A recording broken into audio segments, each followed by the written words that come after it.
Selamat sahabat. Selamat datang di Sekolah Sahabat Anak Gereja Masih Advent hari ke-7 Jemaat Makarios. My little storm, my little storm, my little storm. Christ in my vessel like in my little storm. And we are sailing home. Sahabat, berita mission dibawakan oleh Aunty Reni. Untuk kelas anak-anak dibawakan oleh Aunty Aileen. Yuk kita mulai ibadahnya, tapi ingat duduk yang manis, yang lari-lari, selamat beribadah. Kita akan memulai Sekolah Sahabat dengan doa buka yang akan dipimpin oleh Alicia. Mari sama-sama kita berdoa. Tuhan Yesus berkati. Kita mau dengarkan firman-Mu supaya anak-anak dengar. Dalam Tuhan Yesus, amin. Sekarang kita mendengarkan berita mission. Selamat sahabat adik-adik. Cerita mission kita pada sahabat ini masih tentang seorang gadis kecil yang sudah diceritakan pada sahabat yang lalu. Adik-adik masih ada yang ingat nggak namanya siapa? Iya betul, namanya Jairah. Nah, pada sahabat ini bercerita tentang Jairah yang kehilangan buku catatan kesayangannya. Wah, kasihan sekali ya Jairah. Kira-kira buku catatannya ketemu nggak ya? Yuk kita sama-sama dengarkan ceritanya. Adik-adik, saat ini Jairah berusia 9 tahun dan Jairah tinggal di Marshall Island. Jairah mempunyai sebuah buku catatan atau notebook favorit yang berwarna kuning. Jairah suka menggambar dan juga suka menulis surat di dalam notebooknya. Semua gambar dan surat yang sudah dia tulis ditujukan kepada orang yang sudah memberikan dia notebook itu, yaitu kakek Bob yang tinggalnya di Texas. Pada suatu hari, Jairah tidak bisa menemukan notebooknya. Padahal Jairah sangat membutuhkan notebooknya karena dia sudah menulis surat yang berisi ucapan terima kasih atas sekotak hadiah yang dia dan keluarganya terima dari kakek Bob. Papanya akan segera mengirimkan surat ke Texas, tetapi dia tidak bisa menemukan notebooknya. Lalu papa Jairah bertanya kepada Jairah, "Jairah, di manakah suratmu?" Kedua kakakmu, Raijan dan Yehuraian, sudah memberikan surat terima kasih mereka kepada papa. Papa akan segera mengirimkan surat itu. Lalu Jairah berdiri di depan meja ruang tamu tempat dia meninggalkan notebooknya. Dia melihat ke atas meja, notebooknya tidak ada. Lalu Jairah melihat ke bawah meja, ternyata notebooknya juga tidak ada. Kemudian Jairah melihat ke atas sofa. Notebooknya ternyata juga tidak ada ya. Dan dia melihat ke bawah sofa, tidak ada juga. Aduh, di mana ya notebook saya? Jairah berpikir. Lalu Jairah pergi ke dapur. Dia melihat ke atas meja dapur dan ke wastafel, notebooknya juga tidak ada. Dan Jairah berpikir, tidak mungkin notebooknya ada di dalam kulkas. Tetapi dia tetap memeriksa kulkas. Siapa tahu notebooknya ada di dalam kulkas. Dan ternyata setelah dia melihat-melihat, tidak ada. Yang ada hanya labu dan pisang yang berwarna kuning. Kemudian setelah dia mengecek di dapur, Jairah pergi ke kamar tidurnya. Dan setelah dia mencari di dalam kamar tidurnya, notebooknya juga tidak ketemu ya adik-adik. Jairah mulai merasa khawatir. Dia tidak tahu lagi harus mencari kemana. Dia sudah menulis surat di dalam notebooknya yang berisi ucapan terima kasih ketika dia dan keluarganya telah menerima kotak hadiah dari kakek Bob. Dan Jairah juga sudah menggambar seorang gadis kecil, yaitu dirinya sendiri, dengan senyum yang bahagia. Aduh, di mana ya buku catatan saya? Jairah kebingungan ya adik-adik. Lalu Jairah kembali ke ruang tamu. Jairah mengingat dengan sangat jelas kalau dia meletakkan notebook di atas meja setelah dia menunjukkan surat dan gambar yang akan dia kirim ke kakek Bob kepada papanya.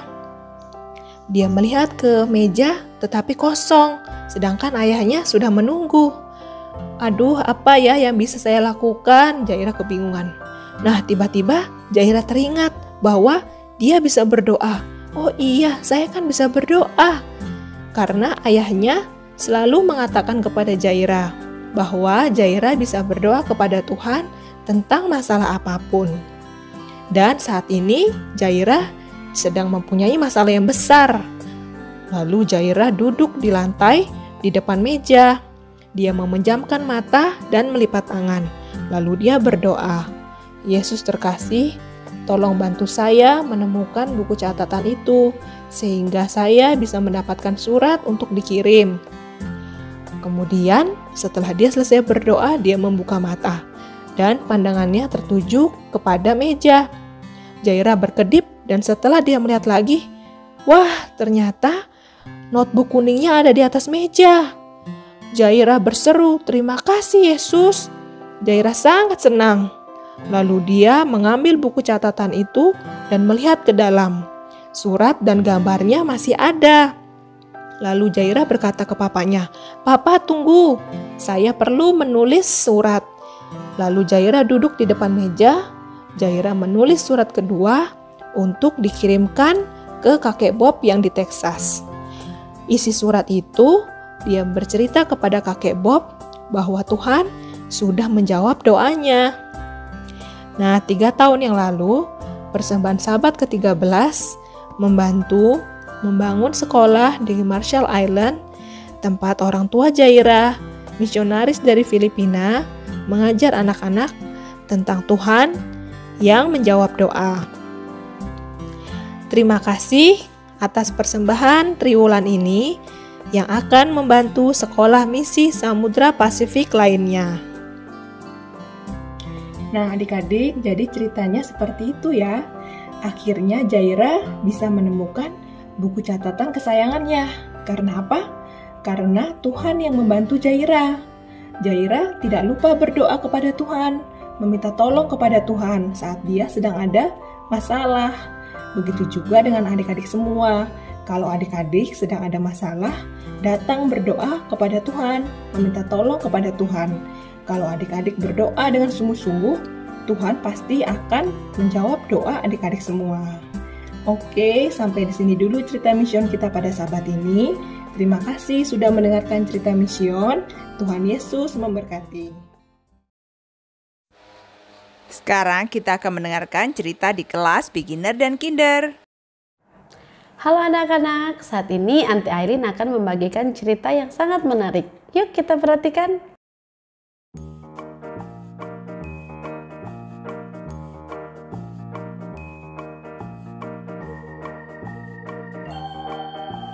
Judulnya, Naaman Melayani Allah.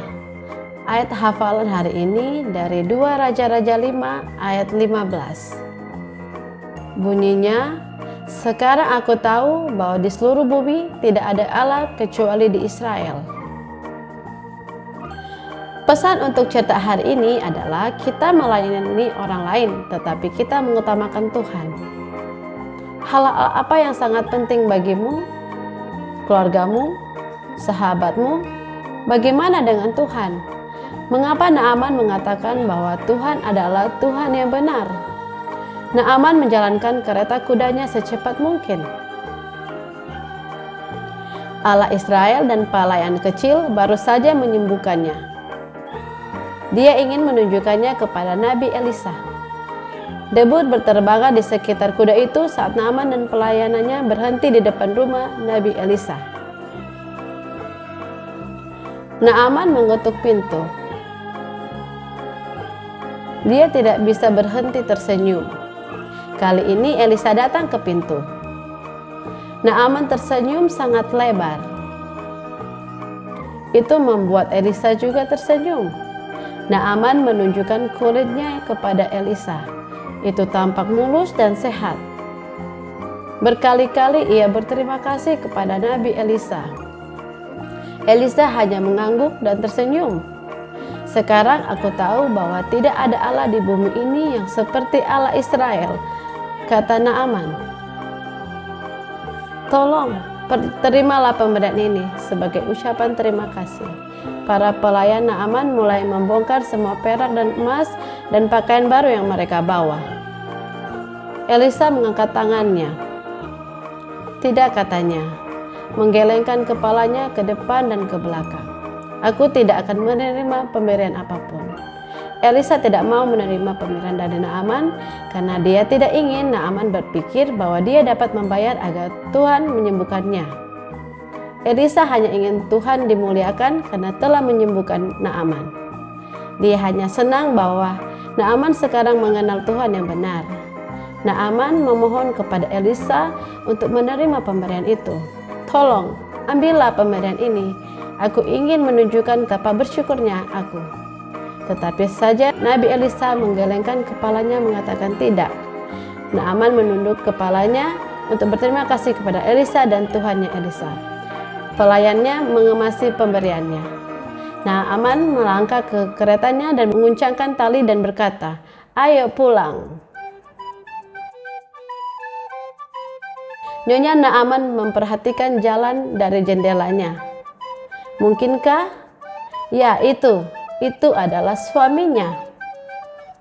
Dia berlari menemuinya. Dia tidak bisa mempercayai matanya. Bintik-bintik kusta putih hilang semua. Kamu sudah sembuh, kamu sudah sembuh, dia berteriak dengan gembira. Sekarang dia tidak bisa berhenti tersenyum. Naaman tersenyum dan tertawa ketika dia menceritakan kepada istrinya semua yang telah terjadi. Aku tahu nabi dan pelayan kecil bisa menyembuhkanmu, katanya. Ya, tapi bukan nabi yang menyembuhkan aku, kata Naaman. Itu adalah Tuhan. Tidak ada Tuhan lain seperti dia. Tuhan Israel adalah Tuhan yang benar.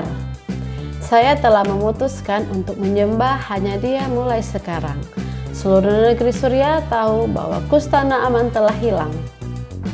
Dan seluruh negeri sekarang tahu bahwa ada Tuhan di Israel yang bisa melakukan hal-hal yang hebat yang tidak pernah bisa dilakukan oleh dewa mereka. Terima kasih anak-anak sudah mendengarkan cerita ini. Tuhan memberkati.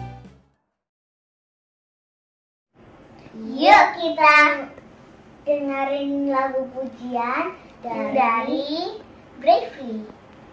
Read your Bible, pray every day, pray every day, pray every day.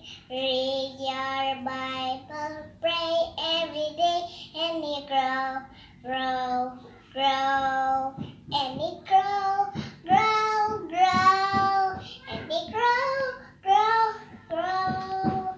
Read your Bible, pray every day, pray every day, pray every day. Read your Bible, pray every day, and you grow, grow, grow.